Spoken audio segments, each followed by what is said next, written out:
Tidak ada satupun orang di dalam pedok elit Eropa yang benar-benar menyadarinya.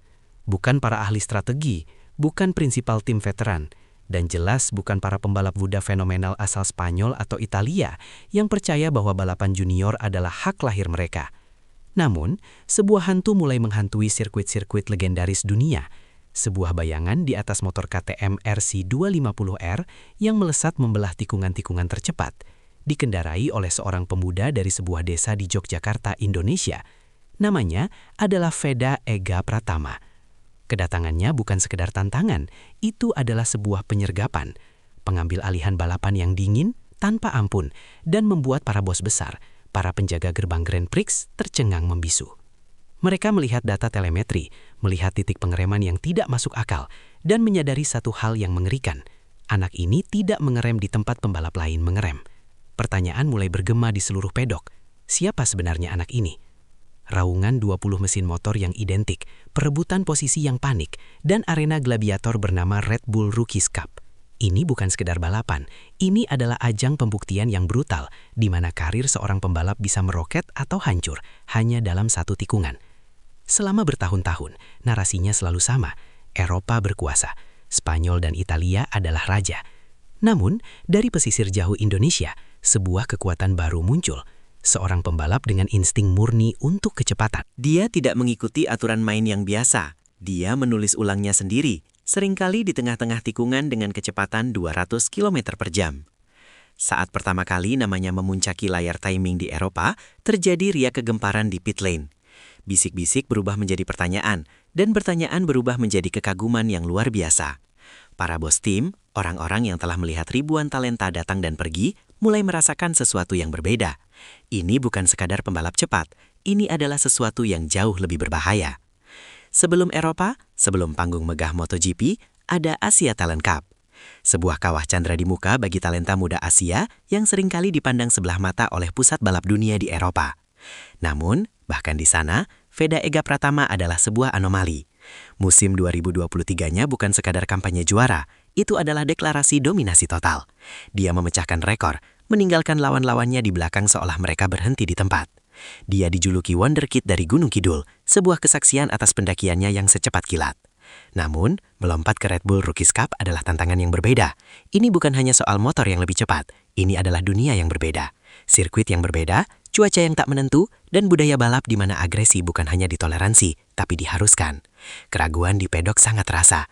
Bisakah seorang anak dari Asia Talent Cup benar-benar beradaptasi? Bisakah kecepatannya bertahan di atas KTM RC250R yang canggih di bawah guyuran hujan Eropa yang dingin?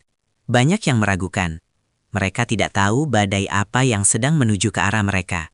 Aspal suci Mugello, sebuah lintasan kecepatan yang terukir di perbukitan Tuscany.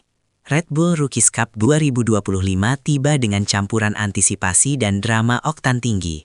Race 1 adalah sebuah klasik. Kereta api cepat berisi 20 pembalap, melakukan slipstream dengan kecepatan lebih dari 230 km per jam menuju tikungan San Donato yang terkenal. Setiap pembalap punya rencana, tapi Veda Ega Pratama punya sesuatu yang lain, insting predator yang tak terkendali. Memasuki tikungan terakhir, dia melakukan manuver yang hanya bisa digambarkan sebagai tindakan nekat. Dia tidak hanya menyalip satu pembalap, dia menggunakan aliran udara, zona pengereman, dan keberanian yang hampir tidak masuk akal untuk menghancurkan seluruh grup depan. Dalam hitungan detik, dia berubah dari orang luar menjadi pemenang balapan. Pit wall meledak, bukan hanya dengan sorak-sorai, tapi dengan napas yang tertahan karena tidak percaya. Bendera merah putih berkibar di atas podium Mugello untuk pertama kalinya. Dan kemudian, kurang dari 24 jam kemudian, dia melakukannya lagi. Kemenangan ganda di Mugello mengirimkan gelombang kejutan. Tapi itu juga memicu sesuatu yang lain, rivalitas yang intens. Di garis depan, musuh barunya adalah Hakim Danish dari Malaysia, bintang muda lain dari Asia Tenggara. Pertarungan mereka bukan hanya soal posisi balap, itu adalah pertarungan harga diri regional. Kontes taruhan tinggi untuk memperebutkan tiket emas menuju panggung Grand Prix. Di dalam garasi, suasana berubah. Para pembalap Eropa yang awalnya meremehkan, kini mulai berbisik tentang gaya balap Veda yang dianggap terlalu agresif. Mereka kesulitan memahami gaya yang seolah mengabaikan aturan tak tertulis tentang etika pedek. Rumor mulai beredar di antara manajer tim. Pertanyaan muncul tentang apakah intensitasnya mendekati kecerobohan, apakah dia terlalu liar untuk dikendalikan. Ketegangan itu sangat kental, bukan hanya di lintasan, tapi di balik pintu tertutup hospitality team. Setiap aksi serobot, menyalip paksa, setiap blokade, menjadi pernyataan bahwa Veda tidak datang ke Eropa untuk berteman. Saat kejuaraan menuju Misano, tekanan berada di puncaknya. Ini adalah babak final, penentuan di mana takdir diputuskan.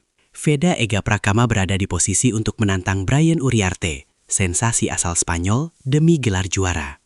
Setiap poin sangat berharga, tapi Misano membawa awan gelapnya sendiri. Race 1 adalah kekacauan total, ujian syaraf dan keterampilan yang brutal. Dalam momen yang membuat jantung berhenti, mimpi itu hampir mati. Sebuah insiden kecepatan tinggi, kehilangan kendali yang tiba-tiba, dan Veda terhempas ke kerikil gravel. Kecelakaan itu cepat, menyakitkan, dan sangat mahal harganya. Keheningan di Kam Indonesia terasa memekakan telinga. Energi yang tadinya meluap-luap, kini digantikan oleh kenyataan pahit bahwa gelar juara mungkin telah hilang. Keraguan mulai muncul. Apakah ini konsekuensi tak terelakkan dari pendekatannya yang selalu all or nothing? Apakah agresinya akhirnya memakan dirinya sendiri? Suasana sebelum race 2 di Misano sangat mencekam. Veda Ega Pratama, yang tubuhnya mungkin masih terasa sakit akibat kecelakaan, menghadapi situasi hidup atau mati. Dia harus bangkit. Apa yang terjadi di race 2 adalah sebuah pertunjukan kekacauan yang terkendali. Veda melepaskan performa tanpa ampun, mendorong KTM-nya melampaui batas fisik. Dia memburu setiap rival dengan fokus yang tak tergoyahkan. Kemudian datanglah momen yang menentukan musimnya. Sebuah manuver yang sangat berani sehingga langsung menarik perhatian steward FIM. Sebuah aksi menyalip yang kontroversial, sebuah tusukan menuju garis finish yang hampir mustahil, dan dia melintasi garis finish pertama.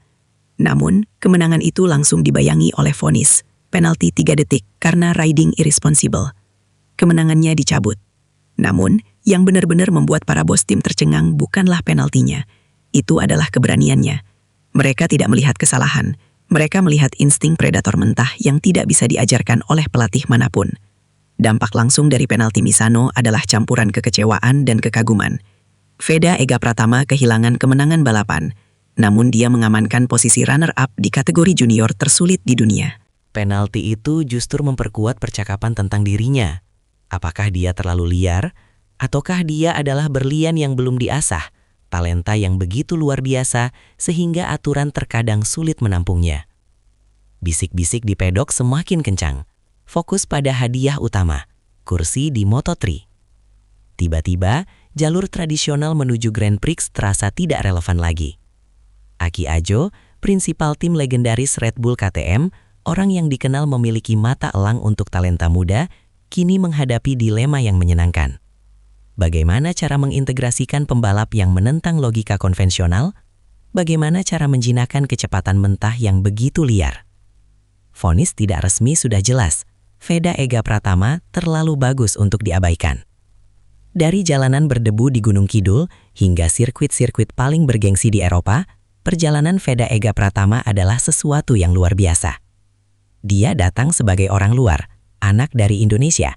Namun dia meninggalkan Red Bull Rookies Cup sebagai prospek MotoGP global.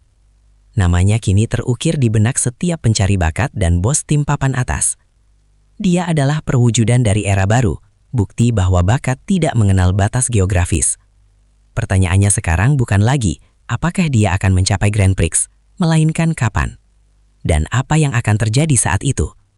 Apa yang akan terjadi ketika pembalap assassin ini tidak lagi harus nyerobot di kelas junior, tetapi berdiri di grid kelas dunia dengan dukungan penuh tim pabrikan?